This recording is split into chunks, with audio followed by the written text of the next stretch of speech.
হাওড়ার খবর, গোলাবাড়ির পর এবার জগৎবল্লভপুরে গ্রেপ্তার দুই দুষ্কৃতী।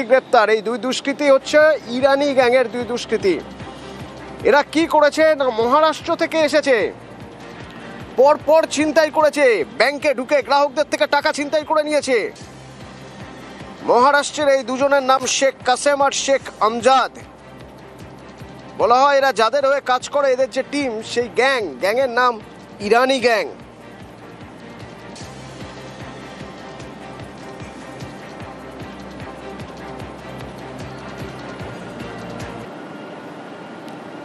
দেবাশিস আছে আমার সঙ্গে ফোনে। দেবাশিস, এই ইরানি গ্যাং কিভাবে কাজ করে, এই দুজন কারা? তো ইরানি গ্যাংয়ে যারা কাজ, সেটি হচ্ছে বিভিন্ন এলাকায় তারা ঘোরাঘুরি করে। সেখান থেকে প্রথম কথা বাইক ছিনতাই, একটি বাইক ছিনতাই করে অন্য অঞ্চলে সেখানে ক্রাইম করা এবং সেখান থেকে অন্যত্র চলে যাওয়া। ঠিক এরকম ভাবে মহারাষ্ট্র থেকে এসে তারা আস্তানাগারে হচ্ছে উলবেরিয়া সাব ডিভিশন শ্যামপুর এলাকায়, সেখান থেকে গ্রামাঞ্চলের বিভিন্ন ব্যাংকগুলিতে তারা কিন্তু সেখানে যায় এবং সাধারণ বৃদ্ধ মানুষ বা মহিলা যারা তখন টাকা তুলতে যায় তাদেরকে বিভিন্ন রকম ভাবে প্রলোভন দেখানো, তাদেরকে ভুল বুঝিয়ে তাদের কারসাজি শুরু করে।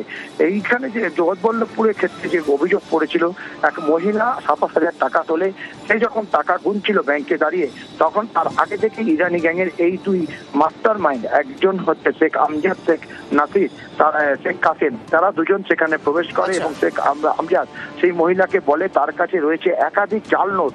সঙ্গে সঙ্গে সে কিন্তু পুরো টাকাটা নেয় এবং তার হাতে কিছু জাল নোট দিয়ে ম্যানেজারের সঙ্গে দেখা করতে পারে। যখন মহিলা ম্যানেজারের কাছে যায়, তখন পুরো টাকা নিয়ে চম্পট দেয় এই দুই দুষ্কৃতী। সিসিটিভি ফুটেজ দেখে কার্যত 2 মাস ধরে কিন্তু এদেরকে খোঁজ খবর চালায় জগৎবল্লভপুর থানা। অবশেষে তাদেরকে গ্রেপ্তার করতে পেরেছে। অতনু, ধন্যবাদ। টাকা তুলেছিলাম, টাকা তুলে গুনছিলাম, গুনতে গুনতে আর অমনি লোকটা এসে বলছে জাল নোট, জাল নোট বলে বলে ম্যানেজারের কাছে যাই ম্যানেজারের কাছে গিয়েছি, অমনি লোকটা টাকাগুলো নিয়ে সব চলে গেছে। আর একটা নাকে কি মতন একটা দিয়েছিল, মাথা ফাথা ঘুরছিল। 27,000 টাকা। যে আমার টাকাটা যেন আমি পেয়ে যাই।